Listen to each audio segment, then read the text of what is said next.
संघर्ष उदय मनोजदादा जरांगे पाटील आज बीडमध्ये आलेले आहेत। चंपावती महोत्सव बीडमध्ये आहे आणि चंपावती महोत्सवाच्या निमित्ताने मनोजदादा जरांगे पाटील यांचं आगमन या ठिकाणी झालेलं आहे। बस लवकर मागे मागे गिरी गाडी मागे घे थांब 1 2 3 4 चलो हा जय शिवराय चला ओके चलो चलो पाठीमाग अरे पाठीमाग चल पाठीमाग जाऊ दे आणखी गाड्या पुढे चल ओके चल घे।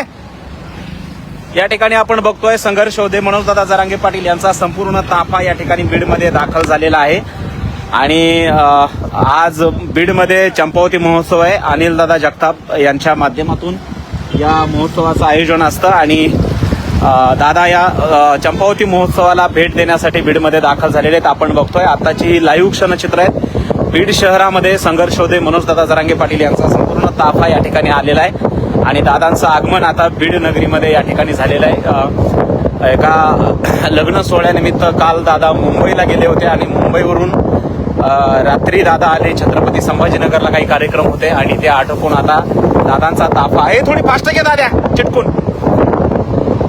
तर पाठीमागे गाड्या आहेत आणि समोरही हा संपूर्ण ताफा मराठा आरक्षण क्रांतिकारक संघर्ष होते मनोजदादा जरांगे पाटील यांचा संपूर्ण ताफा आपल्याला पाहायला मिळतो आहे।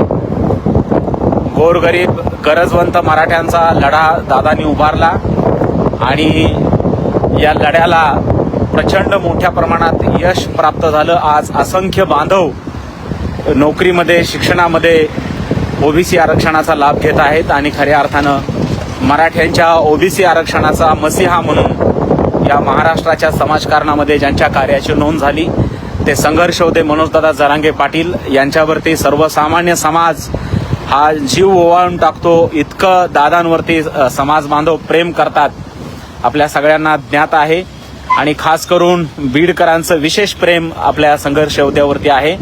आपण या ठिकाणी आलोय आणि आता बीडमध्ये आपण एंट्री करतोय।